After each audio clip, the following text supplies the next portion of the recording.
बहुत बहुत धन्यवाद सिद्दीकी साहब, धीरज जी, मोना जी, वीरेंद्र जी, सभी साथी जो आज यहाँ पर आए हैं। मैं आपका धन्यवाद करना चाहता हूँ। लखनऊ के प्रदेश कांग्रेस कमेटी के दफ्तर में आज मैं अखिल भारतीय कांग्रेस कमेटी की तरफ से चंद बातें आपके समक्ष रखूंगा। हम सब जानते हैं कि हाल ही में अनेक राज्यों में राज्यसभा के चुनाव हुए और जैसा कि आपको विदित है, राजस्थान से हमारे 3 उम्मीदवार जो मैदान में उतरे थे वो तीनों जीतकर राज्यसभा तक पहुंचे हैं। जहां जहां चुनाव हुए वहां पर भारतीय जनता पार्टी ने अपनी संख्या बल से ज्यादा उम्मीदवारों को उतारा, लेकिन जो परिणाम आए हैं वह कांग्रेस के लिए काफी संतोषजनक है। हरियाणा में जो चुनाव हुआ उसको पार्टी लीगली एग्जामिन भी करा रही है और जांच भी हम लोग करेंगे अगला कदम क्या लेना है, क्योंकि वहां पर भी कहीं ना कहीं छल कपट की आहट सुनाई देती है। लेकिन क्योंकि राज्यसभा के चुनाव हाल में संपन्न हुए और कांग्रेस पार्टी का सभी राज्यों में अच्छा प्रदर्शन हुआ, कल 13 जून को हम सब जानते हैं कि भारत सरकार की सबसे पसंदीदा जो एजेंसी है इन्फोर्समेंट डायरेक्टरेट, उसने राहुल गांधी जी को एक समन भेजा है। कल सुबह राहुल गांधी जी उस समन के जवाब में अपने आप को प्रस्तुत करेंगे, क्योंकि देश में हर एजेंसी की स्वतंत्रता निष्पक्ष होनी चाहिए, ऐसा हम सब मानस रखते हैं। लेकिन अगर आप ध्यान डालेंगे, पिछले 7-8 साल में ऐसी कोई एजेंसी नहीं है, ऐसा कोई तंत्र नहीं है, ऐसी कोई संस्था नहीं है जिसका दुरुपयोग ना किया गया हो। नेशनल हेराल्ड के नाम से जो अखबार चलता था उस पर कुछ आरोप लगाए गए थे और सभी बातों का पूरा विवरण कांग्रेस पार्टी की तरफ से रखा गया। लेकिन जब जब भाजपा सरकार के खिलाफ कोई भी विपक्षी दल और खास तौर से कांग्रेस पार्टी का नेतृत्व अपनी आवाज को रखता है, जवाबदेही तय करता है, तब तब इस प्रकार का enforcement directorate, CBI, income tax और हर तरह की एजेंसी का दुरुपयोग कर कर आवाज को दबाने का काम किया जाता है। मैं स्पष्ट कर दूं, कांग्रेस पार्टी या हमारा कोई नेता हर जांच के लिए प्रस्तुत है, लेकिन देश के समक्ष ये बात रखना जरूरी है कि क्या वो कारण है जिन कारणों से जिन संस्थाओं पर लोगों की आस्था थी, आज लगभग देश का हर व्यक्ति मान चुका है कि सीबीआई और ईडी वही करेंगे जो केंद्र की भाजपा की सरकार को लाभ देने का काम होता है। क्या ऐसा संभव है कि संपूर्ण देश में किसी बीजेपी के नेता ने कभी कोई ऐसा काम ना किया हो कि उस पर छापा डाला जाए या जांच की जाए या समन किया जाए? और अगर किसी विपक्ष के नेता ने ऐसा काम किया हो, उस पर एजेंसी की जांच आ रही हो और वो पाला बदलकर अगर भाजपा में चला जाए तो उस पर गंगा जल छिड़क जाता है, उसके सब पाप माफ हो जाते हैं। लेकिन सोनिया जी और राहुल जी को जिस प्रकार से समन किया गया है, ये स्पष्ट रूप से एक कोशिश है केंद्र सरकार की कि प्रमुख विपक्षी दल जो देश के अनेकों प्रांतों में भाजपा को चुनौती दे रहा है, उन नेताओं की आवाज को दबाने का काम करने जा रहे हैं। कल दिल्ली में राहुल जी के साथ सभी सांसद, हमारे कार्य समिति के सदस्य, प्रमुख नेता उनके साथ जाएंगे और आज 12 जून को देश की तमाम राजधानियों में हमारे कांग्रेस के नेता जा रहे हैं और जनता में आपके माध्यम से ये संदेश देना चाहते हैं कि चाहे कोई कितनी भी कोशिश कर ले, आरोप लगा दे, झूठे केस दर्ज कर ले, समन कर ले, छापे डाल ले, जांच करवा ले, लेकिन हम लोग हमारी राजनीतिक जिम्मेदारी को निभाएंगे। एक सक्षम और एक प्रभावशाली विपक्ष जो हम लोग हैं, हम अपना कर्तव्य और का निर्वहन हमेशा करते रहेंगे। और ये बात भी सच है साथियों कि पिछले 6-7 सालों में अगर किसी व्यक्ति ने मोदी जी को, उनकी सरकार को, केंद्र की सरकार को सीधा राजनीतिक चुनौती दी है तो वो राहुल गांधी जी और प्रियंका गांधी जी हैं। इसलिए जो क्षेत्रीय दल हैं उन पर शायद केंद्र सरकार का इतना फोकस नहीं रहता, लेकिन ईडी, सीबीआई, इनकम टैक्स का जो घोर दुरुपयोग हो रहा है उसको देश भी देख रहा है और देश ये भी जानना चाहता है कि जब पूरे मुल्क में, पूरे हिंदुस्तान में इतने ज्वलंत मुद्दे हैं महंगाई आसमान छू रही है, हर वर्ग आज परेशान है, किसान से लेकर छात्र, छोटा उद्योग से लेकर बड़े, हर वर्ग में आज असंतोष है, बेरोजगारी, महंगाई, हर चीज बढ़ रही है। जवाब देने को तैयार नहीं है। मुझे दुख इस बात का होता है कि जो सत्ता में लोग बैठे हैं वो झूठे मुंह आके ये बोलते भी नहीं कि हम महंगाई कम करने की कोशिश करेंगे या हम रोजगार पैदा करने की कोशिश करेंगे। विवादित बयान देकर सुर्खियों में रहना, लोगों का ध्यान भटकाना, वोट ले लेना और फिर शासन का दुरुपयोग करना, ये लोकतंत्र के लिए कोई स्वस्थ परंपराएं नहीं है। इसलिए हम निंदा करते हैं जिस प्रकार से केंद्र सरकार ने अपनी सत्ता का दुरुपयोग किया है और लगातार करते चले जा रहे हैं। हर जगह हस्तक्षेप हो रहा है, चाहे वो निर्वाचन आयोग हो, चाहे वो जुडिशरी हो, चाहे ब्यूरोक्रेसी हो। इसलिए राहुल जी का कल जो समन आया है वो शुद्ध रूप से राजनीतिक है। हर कानूनी जवाब हम लोग पहले भी देते आए हैं, आज भी देंगे, लेकिन इस प्रकार का आरोप प्रत्यारोप कर षड्यंत्र पूर्वक भावना से नेताओं को प्रभावित कर डराने की जो कोशिश है वो पूरी तरह नाकाम रहेगी। कल पूरी कांग्रेस पार्टी नेताओं के साथ खड़ी रहेगी, अपनी बात को हम रखेंगे, लेकिन असली जो इस देश में अदालत है वो जनता की अदालत है। 130 करोड़ लोग देख रहे हैं कि कौन सच बोल रहा है, कौन झूठ बोल रहा है, कौन दुरुपयोग कर रहा है, कौन सत्ता का दुरुपयोग कर रहा है, एजेंसी का दुरुपयोग कर रहा है।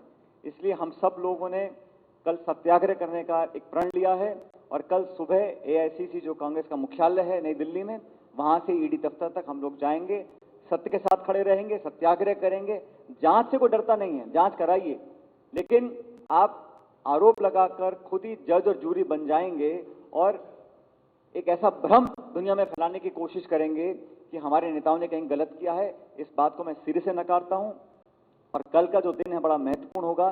कल मैं समझता हूं देश इस बात का साक्षी होगा कि कैसे कांग्रेस जो एक विपक्ष का सबसे प्रमुख दल है उसकी आवाज को कुचलने का जो उन्होंने योजना बनाई थी उसको कैसे हम नाकाम करते हैं। हाल ही में भाजपा की एक पूर्व प्रवक्ता का स्टेटमेंट आप सबने देखा होगा और देश में जो अब माहौल बन रहा है उसको भी आप देख रहे होंगे, लेकिन सवाल ये उठता है कि आज से 6-7 दिन पहले जो भयानक क्रम हुआ था नरसंहार का, कश्मीरी पंडितों को जो दिन दहाड़े मौत के घाट उतारा गया था, उस पूरे प्रकरण की कोई चर्चा नहीं कर रहा है। लेकिन हम लोग सवाल पूछना चाहते हैं, जो केंद्र की सरकार है, जो जम्मू कश्मीर के वहां पे शासन चला रहे हैं, जवाबदेही तय करनी पड़ेगी। और हमेशा मंदिर और मस्जिद, हिंदू और मुसलमान, जाति, धर्म, भाषा, इन बातों पर सवार होकर आप कब तक वोट लेते रहेंगे? 8 साल हो गए, आज भी अगर केंद्र सरकार से पूछो महंगाई क्यों बढ़ गई तो मनमोहन सिंह जी को दोष देंगे, सोनिया गांधी को देंगे, यूपीए को देंगे, रूस को देंगे, यूक्रेन को देंगे, लेकिन खुद की जवाबदेही को तय नहीं करते। इसलिए हर मुद्दे पर ये सरकार विफल रही है। हाँ, भ्रम फैलाने में, वायुमंडल बनाने में, इश्तिहार छापने में, अखबार में फोटो छपवाने में, भाषण देने में, वादे करने में ये पीछे नहीं है, लेकिन देश कब तक इसको सहन करता रहेगा ये देखने वाली बात है। जहां तक कांग्रेस पार्टी की बात है, हम सदन के अंदर और सदन के बाहर प्रमुखता से अपनी आवाज को रखेंगे। ना हम डरने वाले हैं, ना हम पीछे हटने वाले हैं। हम हर मुकाबले का सामना करेंगे और सत्य की जीत होगी, इस बात पर मुझे पूरा विश्वास है।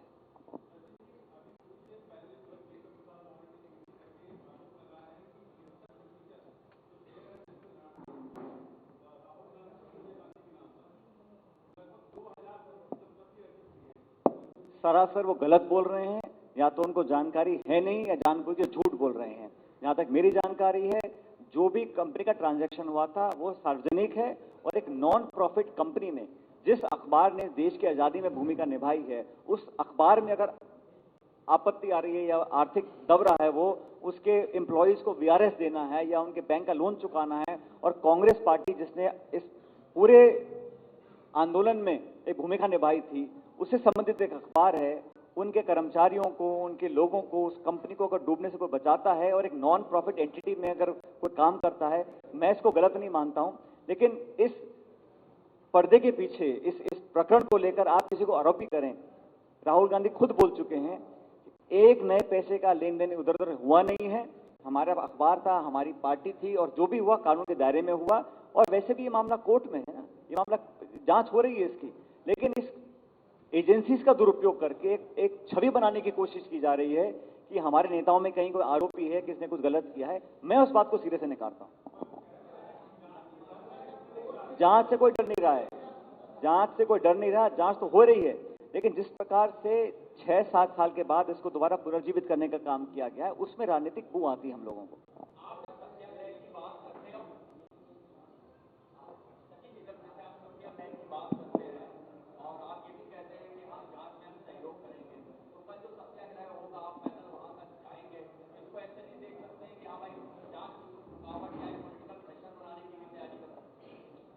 बिल्कुल भी नहीं, क्योंकि जांच एक एजेंसी कर रही है। हम तो एजेंसी के ऊपर जो राजनीतिक दबाव है उसको बेनकाब करना चाहते हैं। एजेंसी तो सरकार की, पार्टी की नहीं, लेकिन जो पॉलिटिकल प्रेशर है वो सर्वविदित है, सबको मालूम है। 8 साल से आप भी जानते हैं, मैं भी जानता हूं, लखनऊ हो, दिल्ली हो, जयपुर हो, हमेशा एजेंसीज ने पॉलिटिकल प्रेशर में काम किया है। और हम जनता को दिखाना चाहते हैं कि विपक्ष चुप नहीं बैठेगा। अगर दुरुपयोग करेंगे, आप जांच करें, जांच में कोई दिक्कत नहीं है, लेकिन जांच अगर एक राजनीतिक साजिश के जरिए की जा रही है, उसका विरोध हम करना चाहते हैं। और हम समझते हैं लोकतंत्र में हमारा अधिकार है, अपनी बात को रखें, जनता जज करेगी हम सही है गलत है।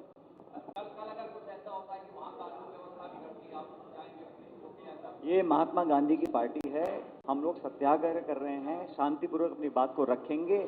हुड़दंग मचाना, अफरा तफरी मचाना या कानून को हाथ में लेने का काम कांग्रेस ने पहले कभी किया है ना, आप करने वाले हैं।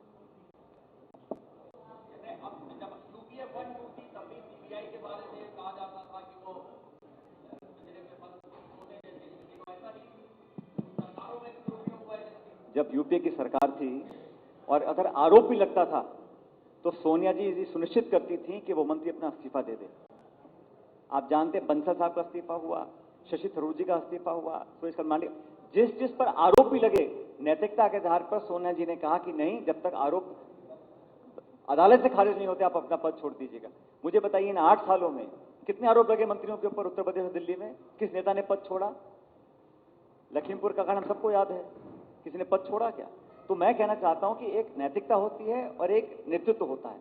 अगर आप जनता के सामने जवाब नहीं देंगे, ना सदन में देंगे, ना प्रेस कॉन्फ्रेंस में देंगे, आप सिर्फ अपने शासन का प्रयोग करते रहेंगे, उसको मैं गलत मानता हूं। यूपी की सरकार ने, मनमोहन सिंह जी ने जो एक आदर्श प्रस्तुत किया था, उसमें कोई कमी निकाल नहीं सकता। और मैं जानता हूं कि लोग अब धीरे धीरे उसको तुलना कर रहे हैं 10 साल यूपी की सरकार के और 8 साल के एनडीए की सरकार के। आप देख लीजिए, मुद्रास्फीति देख लीजिए, महंगाई देख लीजिए, रोजगार देख लीजिए, कुपोषण देख लीजिए, पत्रकारों की जो स्वतंत्रता है उसको देख लीजिए। हर जगह देश और विदेश की एजेंसियां भारत को कम आंक रही हैं। ये चिंता का विषय है सबके लिए।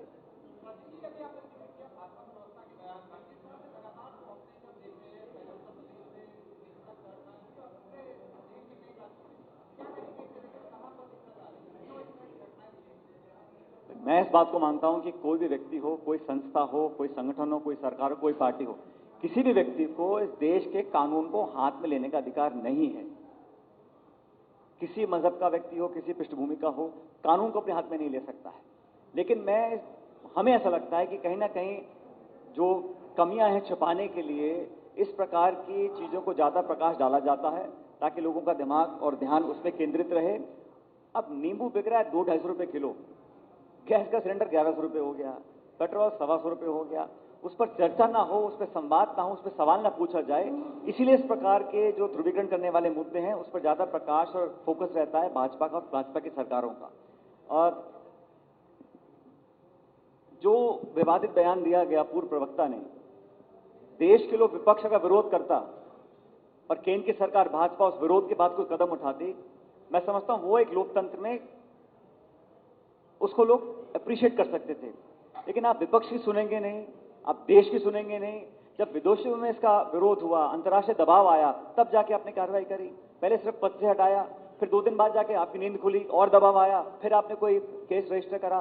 तो ये जो काम हो रहा है ये शुद्ध रूप से दबाव में किया जा रहा है। लेकिन मुझे खुशी होती हमारी सरकार अगर विपक्ष या देश के लोगों के दबाव में इस काम को करती। आज लोग अगर हाथ हैं तो मैं समझता हूं जो बोला गया, उन महिला ने जो बोला वो ऐसे नहीं बोला होगा। वो कहीं ना कहीं, जैसे मैंने कहा ना, अभी जो कश्मीर में हाल चले थे पिछले दिनों में, आपने देखा कितने लोगों का खून बहा सड़कों के ऊपर। उन सब चर्चाओं को साइडलाइन करने के लिए कुछ ना कुछ सगुफे भाजपा छोड़ती रहती है। शायद उस साजिश का पार्ट है।